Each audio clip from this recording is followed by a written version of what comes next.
பர்திமேயு சுவிசேஷ ஊழியங்கள் வழங்கும் நற்செய்தி நேரம். தேவ செய்தி பாஸ்டர் ஆர். அகஸ்டின். இந்த நாளில் உங்களோடு கிறிஸ்து ஏன் இந்த பூமிக்கு ஒரு மனிதனாக வர வேண்டும் என கண்பானுள்ளே அவர் வந்து ஒரு பெரிய பேர் அந்த பேரை சம்பாதிச்சுட்டு போனாரா? இல்லைங்க. ஒரு பெரிய புகழை சம்பாதிச்சுட்டு போனாரா? இல்ல ஒரு தலைவன்கிற பேராவது அவருக்கு வந்துச்சா? ஏன் ஒரு கண்ணு தெரியாதவன் சொன்னா அவர் யாருப்பான்னு கேட்டான். யோவான் 9ஆம் அதிகாரத்தில் அவருடைய பரிசேயர் கேட்கிறாங்க, உனக்கு கண்ணை திறந்தது யாரு? அவர் ஒரு தீர்க்கதரிசினா. ஆனா நமக்கு எதுக்காக அவர் வந்தார்? எனக்கு கண்மணி, உங்க வேதாகமத்தை எங்கே இருந்தாலும் தயவு செய்து யோவான் எழுதின சுவிசேஷம் 7ஆம் அதிகாரத்திலே 12வது வசனத்தை, யோவான் எழுதின சுவிசேஷம் 7வது அதிகாரம் 12வது வசனத்தை எல்லாரும் தேடி கையில் எடுப்பீங்களா? அப்படி எல்லாரும் எடுக்கிற வரைக்கும் நீங்களும் நானும் பாடுமா? அம்பரமும் பரமும் புகழும் திரு ஆதிவன் பிறந்தார். அம்பரமும் பரமும் புகழும் திரு ஆதிவன் பிறந்தார். ஆதிவன் பிறந்தார்.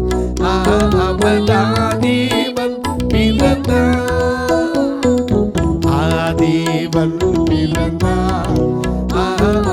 ஆதிவன் பிறந்தார். புகழும் திரு ஆதிவன் பிறந்தார்.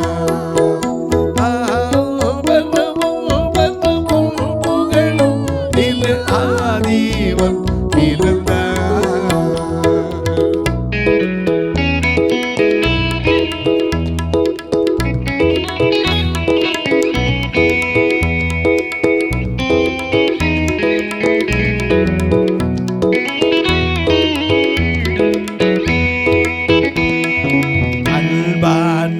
பரனே அருள்மேவும் காரணனே, அல்பான பரனே அருள்மேவும் காரணனே, நமராஜய சாட்சிதராட்சகனாகி பூஜித பரனே, நமராஜய சாட்சிதராட்சகனாகி பூஜித பரனே.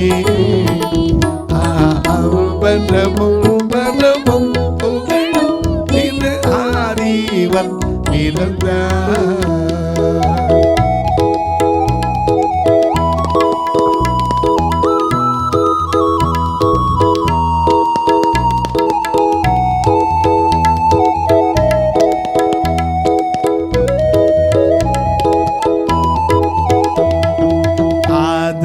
பாபமது வேதம் நிறைவேற,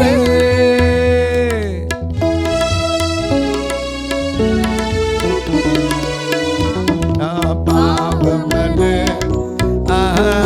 வேதம் நிறைவேற, அன்று அள்ளியின் தொல்லையிடையிலும் புல்லனையில் பிறந்தார். அன்று புல்லனையில் பிறந்தார். பரமும் பரமும் புகழும் திரு ஆதிவன் பிறந்தார்.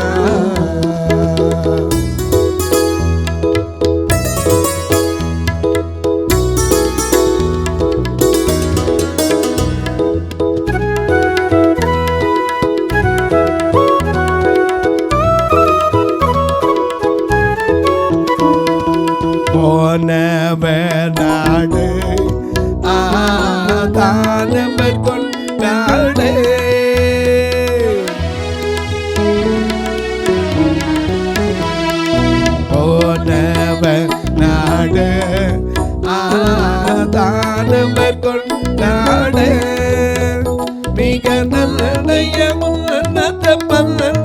மேசையா இந்த நீளம் பிறந்தா மிக நன்றைய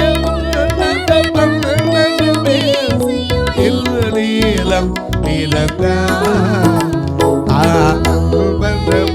பன்றமும் புகழும் இது ஆதீவன் பிறந்தா.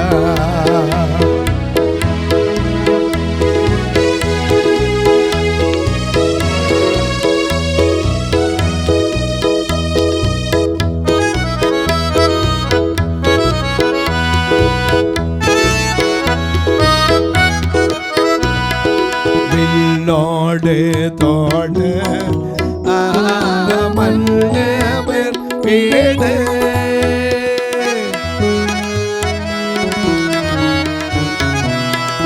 விண்ணோடு தோட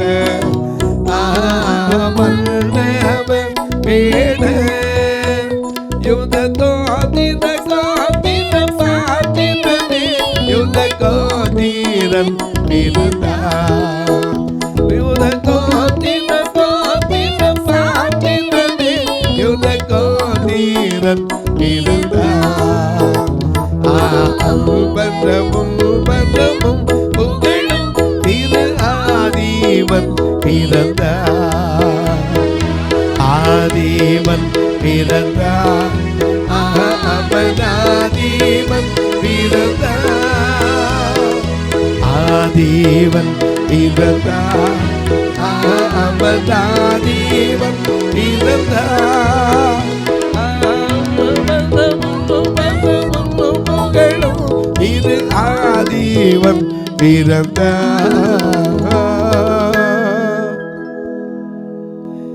எல்லாம் எடுத்துட்டு போய் யோவான் எழுதின சுவிசேஷம் 7ஆம் அதிகாரம் 12ஆம் வசனம். ஜனங்களுக்குள்ளே ஐயா இயேசு பிறந்துட்டாரு எல்லாரும் சந்தோஷப்பட்டாங்கன்னு சொல்றமே, எல்லா ஜனத்துக்கும் மிகுந்த சந்தோஷத்தை உண்டாக்கும் நல்ல செய்தி தானே. ஆனா அந்த ஜனங்கள் என்ன சொன்னாங்க தெரியுமா? ஜனங்களுக்குள்ளே அவரை குறித்து முறுமுறுப்பு உண்டாயிற்று. சிலர் அவர் நல்லவர் என்றார்கள், வேறு சிலர் அப்படி அல்ல, அவன் ஜனங்களை வஞ்சிக்கிறவன் என்று சொல்லி. ரெண்டு பக்கம் இருக்கத்தான் செஞ்சு. இந்த உலகத்துல போற்றுகிறவளும் உண்டு, தூற்றுகிறவளும் உண்டு, வாழ்த்துகிறவர்களும் உண்டு, தாழ்த்துகிறவளும் உண்டு. அப்படி இருந்தால் தான் அந்த ஊழியத்துக்கு வர முடியும். சில சொல்ல ஆமாம் பெரிய வந்துட்டாரப்பா பேசுறதுக்கு, இவருக்கு முதல்ல எல்லாம் இருக்கட்டும், இவரே கண்ணு தெரியாமல் உட்காந்துட்டு பேசுகிறாரு, இவருக்கு முதல்ல கண்ணு தெரியட்டும். ஜனங்கள் சொல்லத்தான் செய்வாங்க.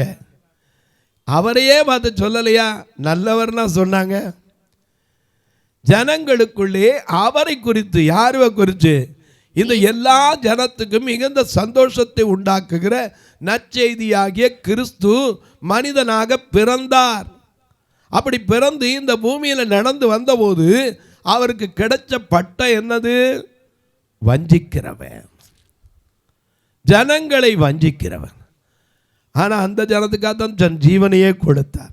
நம்ம பாடுறோம்ல, என் ஜனமே மனதிரும்பு இயேசுவிடம் ஓடிவா, என் ஜனமே மனதிரும்பு இயேசுவிடம் ஓடிவா, இறுதி காலம் அல்லாச்சு இன்னமும் தாமதம், இறுதி காலம் அல்லாச்சு இன்னமும் தாமதம், என் ஜனமே மனதிரும்பு இயேசுவிடம் ஓடிவா.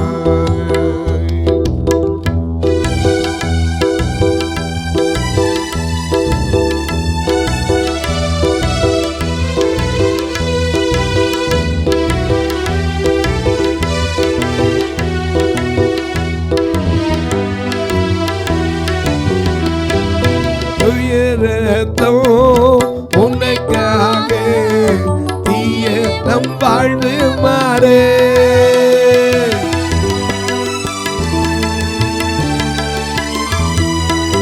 திரு ரத்தம் உமக்காக தீய உன் வாழ்வு மாறு காயங்கள் உனக்காக காயங்கள் நமக்காக துன்பமெல்லாம் காயங்கள் உனக்காக துன்பமெல்லாம் இறுதி காலம் வந்தாச்சு இன்னமும் தாமதம் இறுதி காலம் வந்தாச்சு இன்னமும் தாமதம் எல்லா ஜனத்துக்கும் மிகுந்த சந்தோஷம் உண்டாக்குற நற்செய்தியை சொல்லியிருக்காங்க. ஆனால் அவர் இந்த பூமியில் வந்து நன்மை செய்கிறவராகத்தான் சுற்றி திரிந்தார். அப்போஸ்தலர் 10:38 படி நசரேயனாகிய இயேசு பிசாசின் பிடியில் அகப்பட்ட யாவரையும் விடுவிக்கிறவராகவும் நன்மை செய்கிறவராகவும் சுற்றி திரிந்தார். பூமியில் சுற்றி திரிந்து எதுக்கு? நன்மை செய்ய. பிசாசின் பிடியில் அகப்பட்ட யாவரையும் விடுவிப்பதற்கு. அப்படி வந்தவர் கிடைச்ச பட்டம் என்ன? வஞ்சிக்கிறவர். வஞ்சிக்கிறவர். சிலர் நல்லவர். ரெண்டு கூட்டம் இன்னைக்கு இருக்கு, அன்னைக்கு இருந்துச்சு. எனக்கு அன்பானவர்களே, நல்ல கவனிங்க, நல்ல கவனிங்க. இயேசுவை பார்த்து பாவின்னு சொன்னவங்களும் உண்டு. பாவியான மனுஷன் எப்படி அவனுக்கு அற்புதம் செய்ய முடியும் அப்படின்னு சொன்னவங்களும் உண்டு. பரிசேயர் கூட்டு சொன்னாங்க, அவன் தேவன்லப்பா பாவி. அவன் சொன்னான், யோவான் 9:25 அவன் சொல்றான், அவர் பாவி என்று எனக்கு தெரியாது. ஒன்னே ஒன்று மட்டும் எனக்கு தெரியும், நான் ஒரு காலத்தில் எப்படி இருந்தேன்? குருடனாய் இருந்தேன், இப்பொழுது காண்கிறேன். அது ஒன்று தான் எனக்கு தெரியும். இன்னைக்கு நமக்கும் இயேசு எதற்காக வந்தார் என்பதை நாம் அறிய வேண்டும். எதையோ அறிகிறோம். இயேசு வந்தது ஒரு நோக்கம் உண்டையா. என்ன நோக்கம்? யோவான் 3:16 சொன்னா கிடைக்கும் கறி சோறு. மறந்துடக்கூடாது, வாசிங்க. அதான் 316 கூட சேனல் வருது. யோவான் 3:16 சொன்னா கிடைக்கும் கறி சோறு. என்ன வார்த்தை? தேவன் தம்முடைய ஒரே பேரான குமாரனை விசுவாசிக்கிறவன் எவனோ அவன் கெட்டு போகாமல் நித்திய ஜீவனை அடையும்படிக்கு அவரையே தந்தருளி அன்பு கூர்ந்தார். அதனாலதான் நம்ம பாடுறோம், தந்தானை துதிப்போமே திருச்சபையோனே கம்மி பாடி பாடி தந்தானை துதிப்போமே தந்தானை துதிப்போமே திருச்சபையோனே கம்மி பாடி பாடி தந்தானை துதிப்போமே.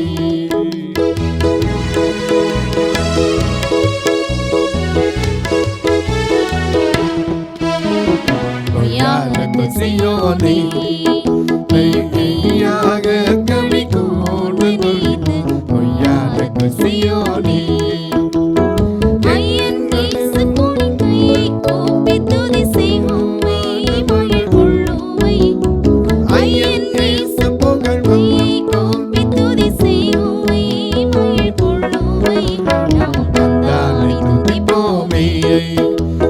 சபையோனே கவி பாடி பாடி தந்தானை துதிப்போமே.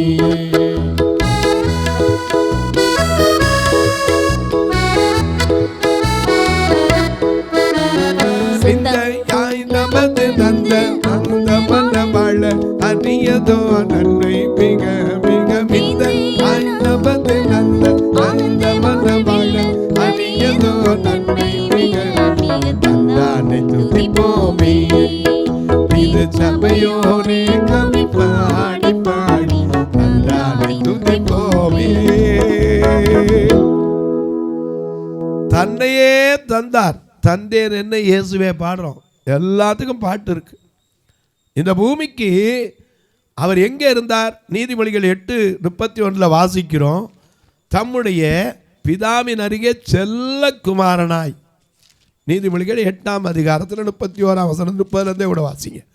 மிக அழகா இருக்கார். அவர் எங்கே இருந்தாரு? நான் அவர் அருகே செல்ல பிள்ளையாய் இருந்தேன். நித்தம் அவருடைய மனமகிழ்ச்சியாய் இருந்து எப்பொழுதும் அவர் சமூகத்தில் களி கூர்ந்து கொண்டிருந்த. ஆனா அங்க இருந்து அத்தனை விட்டு பாடுகளை ஏற்பதற்கு இந்த பூமிக்கு வந்தாரே. எதுக்கு? நீயும் நானும் கெட்டு போயிடக்கூடாது. இன்னைக்கு அநேகருக்கு ஒருத்தன் கெட்டு போனா சந்தோஷம். இன்னைக்கு தொழில் செய்கிறவங்க கூட பாருங்க, ஒருத்தன் தொழில் ஓடலைன்னா வேணும்யா நினைச்சேன், ரொம்ப ஆடுனான். ஆனால் ஆண்டவர் ஒன்னை என்னையும் பார்த்து, நீயும் நானும் நல்லவனா கேட்டால் தான் தெரியும் நம்மள்கிட்ட. நீ நல்லவனா அப்படின்னா நம்ம நல்லவன்னு அவரையே பார்த்து, நல்ல போதகரே நான் ஒருத்தன். உடனே அவர் சொன்னார், என்ன சொன்னார்? என்னை நல்லவன் என்று சொல்லுவானே, தேவன் ஒருவரை தவிர நல்லவன் ஒருவரும் இல்லை. ஆனால் நம்ம பாடுறோம். ஏன் பாடுறோம்? ஏசு நல்லவன், கிறிஸ்து நல்லவன், ஏசு நல்லவன், கிறிஸ்து நல்லவன், ஏழை கோலமாக வந்த ஏசு நல்லவன், இந்த ஏசு நல்லவன், கிறிஸ்து நல்லவன், ஏழை கோலமாக வந்த ஏசு நல்லவன், இந்த ஏசு நல்லவன், கிறிஸ்து நல்லவன். அவர் நல்லவர். ஆனா ஜனங்கள் அவரை பார்த்து போன செய்தியில் சொன்னேன், அவர் நல்லவர் என்று ஒரு கூட்டம் சொல்லுச்சு. 100 கூட்டம் என்ன சொல்லுச்சு? அப்படி அல்ல, ஜனங்களை வஞ்சிக்கிறவர். அப்படி சொன்னா மட்டும் பரவாயில்ல. யோவான் எழுதின சுவிசேஷம் 7ஆம் அதிகாரம் 20வது வசனத்தை வாசிக்க கேட்போம். யோவான் எழுதின சுவிசேஷம் 7ஆம் அதிகாரம் 20ஆம் வசனத்தை. ஜனங்கள் அவருக்கு பிரதியுத்தரமாக, பிசாசு பிடித்தவன். அப்பா, ஆனா அவர் எதுக்கு வந்தாரு? 1 யோவான் 3:8 பிசாசின் கிரியைகளை அழிக்கும்படிக்கு குமாரனாகிய இயேசு என்ன செய்தார்? வெளிப்பட்டார். பிசாசின் கிரியைகளை அழிப்பதற்கு. ஏன்னா நம்ம இன்னைக்கு பாடிறோம் சாதாரணமா, சாத்தானுக்கு சவால் மீண்டும் சந்ததி நாங்கோ, தீவனுள்ள தேவனுடைய சேனைகளாகோ. சாத்தானுக்கு சவால் மீண்டும் சந்ததி நாங்கோ, தீவனுள்ள சேனைகளின் தேவகனாக, ஜீவனுள்ள சேனைகளின் தேவகனாக. சவானே சமானே சாத்தானே ஏமானே, சவானே சமானே சாத்தானே நீ ஏமானே. சவால் சவால் சவால் சவால் சவாலே, தானியல் போல சவால் விடுவ சவாலே. சவால் சவால் சவால் சவால் சவாலே, தானியல் போல சவால் விடுவ சவாலே. சாத்தானுக்கு சவால் விடும் சந்ததி நாங்கோ, ஜீவனுள்ள தேவனுடைய சேனைகள் நாங்கோ.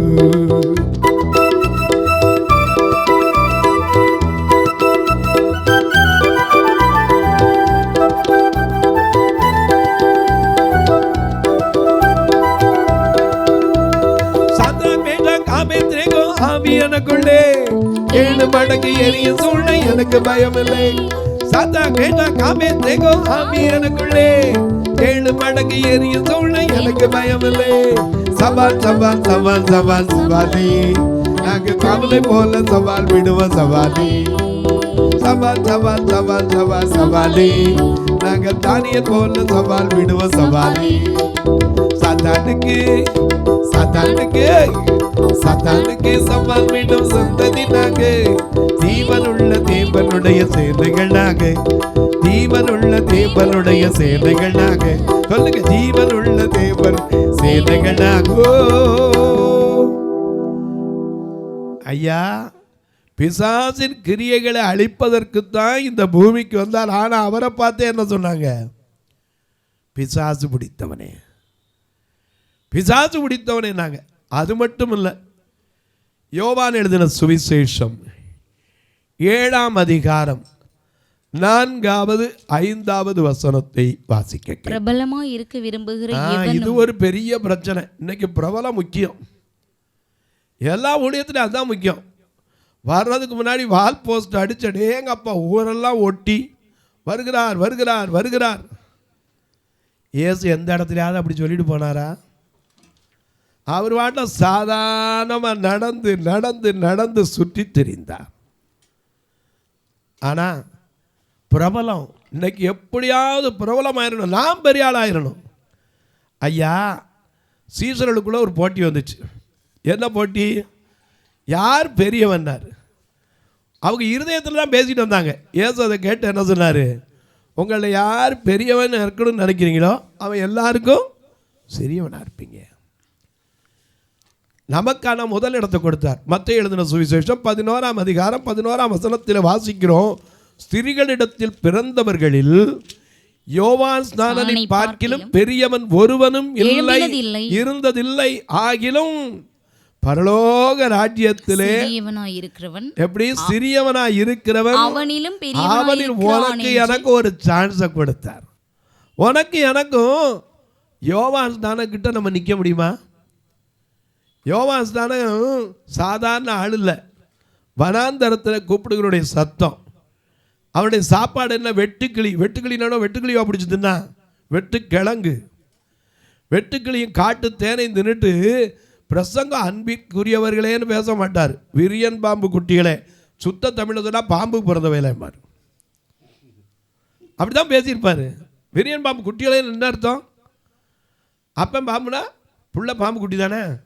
அதான் விரியன் பாம்பு குட்டிகளே, வரும் கோபத்திற்கு தப்பித்து கொள்ள உங்களுக்கு வகை காட்டி நம்ம ராமரகா உங்களுக்கு தகப்பன் என்று சொல்லிக்கொள்ள துணியாதுருங்க. இப்படி நம்ம பிரசங்கம் பண்ணால் யார் ஏற்றுக்குருவா?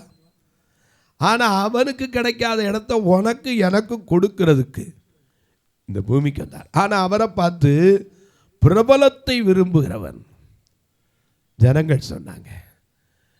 அது மட்டுமல்ல, யோவான் 7:15-16 வாசிக்கிறோம், கல்வி அறிவு இல்லாதவர்.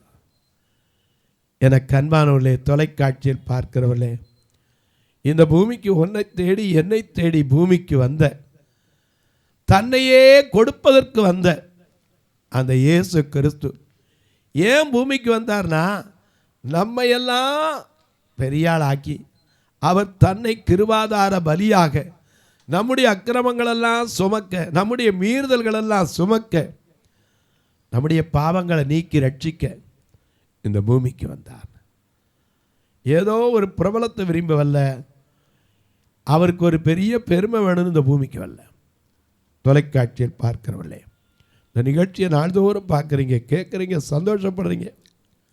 ஒரு வார்த்தை ஜெபம் பண்ணுறீங்களா? இது தொடர்ந்து வரணும், தேவைகள் சந்திக்கப்படணும். ஒவ்வொரு நாளும் இந்த நிகழ்ச்சி வருவதற்கே 5000 இன்னைக்கு சாதாரணமாக விற்கிறோம் சொன்னால் ஜஸ்ட்டு 4099 ருபீஸ் ஒன்லி. அந்த ₹1 குறைச்சோட பெரிய குறைச்ச மாதிரி ஒரு விளம்பரம் போட்டுருவான். 5000 ஸ்பெண்ட் பண்ணால் தான் வர முடியும், அதோட கூட தான் வரும் ரெக்கார்டிங் எல்லாம் சேர்த்தா. ஏன்னா எத்தனையோ தொலைக்காட்சியில் வருது. நீங்களும் இதற்காக ஜெபிக்க வேண்டும். கர்த்தர் அநேகர் 30 நாளைக்கு 30 பேர் எழுப்பணும். எங்கள் சபையை வந்து பாருங்கள், பார்வையற்ற மக்கள் சபை. இப்போ கூட சகோதரிகளுக்காக ஒரு கட்டடம் கட்டி வரோம். வயதான பார்வையற்ற சகோதரிகள் தங்க. கர்த்தர் உங்களை எவினா நீங்களும் ஒரு சதுரடி தாங்கலாம். அது மட்டும் இல்லை ஐயா, இந்த கிறிஸ்மஸ் நாட்களில் எல்லாரும் துணி எடுப்பீங்க. உங்கள் பிள்ளைகளை போல் பார்வையற்ற மக்களுக்கு ஒரு பேண்ட் ஷர்ட் எடுத்தோ, ஒரு வேஸ்ட் எடுத்தோ, அல்லது ஒரு கைலி சட்டை எடுத்தோ உங்களால் முடிந்ததை நீங்கள் அனுப்பலாம். அதுக்காக பழசை கட்டி அனுப்பிடாதீங்க. அது நிச்சயமாக நாம் எந்த அளவினால் அளக்கிறோமோ அந்த அளவு தான் நமக்கு கர்த்தர் அளப்பார். புதுசாக எடுத்து கொடுக்க பாருங்கள்.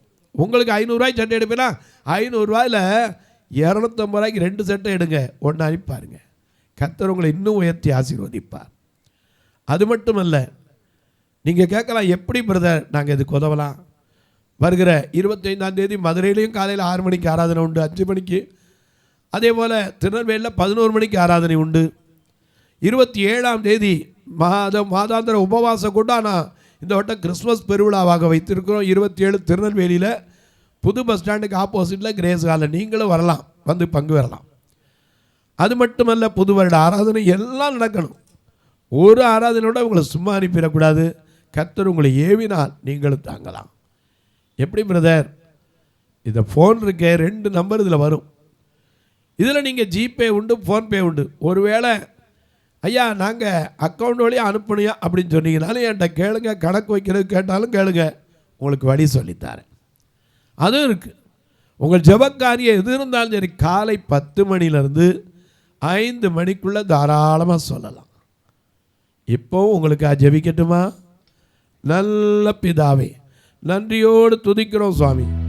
இந்த மனமகிழ்ச்சியான நல்ல நாளிலே இயேசு இந்த பூமிக்கு வந்ததற்கு காரணம் என்ன? ஏதோ ஒரு மதத்தை ஸ்தாபிக்க வந்தாரா? இன்னைக்கு மதமாற்றம் சொல்றாங்களே, அப்படி மதம் மாற்றுறதுக்காக வந்தார் இல்லைங்க. மனதை புதிதாக்க வந்தார், மறுரூபமாக்க வந்தார், நம்ம எல்லாம் மகிமையில சேர்க்க வந்தார், தன்னையே நமக்காக கொடுக்க வந்தார். வேற எதுவும் அல்ல. அன்பின் தெய்வமே, ஆறுதலின் நாயகரே, இந்த அருமையான நாளிலே யார் யார் இந்த கிறிஸ்துமஸ் நாளிலே படுக்கையில வேதனையோடு இருக்கிறார்களோ அவருடைய வேதனைகள் எல்லாம் தீர்க்கப்படட்டும். யார் யார் வாராவாரம் டயாலிசிஸ் பண்ணி கொண்டிருக்கிறார்களோ அவர்களுக்காய் ஜெபிக்கிறேன். தீய பழக்கங்களுக்கு அடிமையாகி கண்ணீர் வடிக்கிற தாய்மார்களுக்காய் ஜெபிக்கிறேன். தன் பிள்ளைகளுக்காய், புருஷனுக்காய் கண்ணீர் வடிக்கிற அன்பு சகோதரிகளுக்காய் ஜெபிக்கிறேன். வயது வந்த பிள்ளைகளை வைத்துக்கொண்டு திருமண வாழ்க்கை அமையவில்லையே என்று கண்ணீர் வடிக்கிற மக்களுக்காய் ஜெபிக்கிறேன். வியாதி படுக்கையில் இருந்து கொண்டு இந்த வியாதி நீங்கி பிழைப்பேனோ என்று மனம் சோர்ந்திருக்கிற ஒவ்வொருவருக்காய் ஜெபிக்கிறேன். ஒவ்வொருவருடைய கண்ணீர் கவலைகள் மாறட்டும், வேதனைகள் விலகட்டும், மெய்யான விடுதலையை கர்த்தர் கொடுப்பீரா. வானத்திற்கும் பூமிக்கும் சகல அதிகாரம் கொண்ட இயேசுவின் நாமத்தினால் பிறந்த நாள், திருமண நாளை நினைவு கூறுகிற மக்களுக்காய் ஜெபிக்கிறேன். பல ஆண்டுகளாய் இந்த ஊழியத்தை தாங்கி வருகிற மக்களுக்காய் ஜெபிக்கிறேன். ஒவ்வொருவருடைய குடும்பம் வரப்போகிற புது வருஷம் இதிலும் பெரிதான நன்மைகளை, ஆசீர்வாதங்களை அனுபவிக்கட்டும். இயேசுவின் நாமத்தில் ஜெபிக்கிறேன் நல்ல பிதாவே, ஆமென். சபை ஆராதனை ஞாயிறு காலை 10 மணி முதல் 12 மணி வரை. இடம் பர்திமேயு சுவிசேஷ ஆலயம், அன்னை சத்யா நகர், இளமனூர் அஞ்சல், சக்கிமங்கலம் வழி, மதுரை மாவட்டம். பின்கோட் 625201 மற்றும் பர்திமேயு சுவிசேஷ ஜெப வீடு, பிளாட் நம்பர் 107, ஏதேன் கார்டன், முத்தூர், திருநெல்வேலி. பின்கோட் 627011. சிறப்பு உபவாச கூட்டம் ஒவ்வொரு மாதமும் 2வது சனிக்கிழமை காலை 10 மணி முதல் 1 மணி வரை நாகர்கோவில் YMCA ஹாலில் வைத்து நடைபெறுகிறது. மற்றும் ஒவ்வொரு மாதமும் 4வது சனிக்கிழமை காலை 10 மணி முதல் 1 மணி வரை திருநெல்வேலி புதிய பேருந்து நிலையம் அருகில் உள்ள கிரேஸ் ஹாலில் வைத்து நடைபெறுகிறது. எங்கள் எல்லா ஆராதனைகளிலும் கலந்து கொண்டு தேவனை மகிமைப்படுத்த அன்பாய் அழைக்கிறோம். உங்கள் உதாரத்துவமான காணிக்கைகளினால் இவ்வூழியத்தை தாங்க விரும்பினால் R Augustine, account number 5021364331, IFSC code IDIB 000B066, Indian bank, BP Kulam, Madurai. GPay number 9842181917, BGM ministries மற்றும் 9442559772, பிளைண்ட் மினிஸ்ட்ரீஸ் அகஸ்டின். உங்கள் தொடர்புக்கு பாஸ்டர் ஆர் அகஸ்டின், பர்திமேயு சுவிசேஷ ஊழியங்கள், நாகமலை, புதுக்கோட்டை, மதுரை 625019. தொலைபேசி எண்கள் 9842181917 மற்றும் 9442559772. கர்த்தர் தாமே உங்களை ஆசீர்வதிப்பாராக.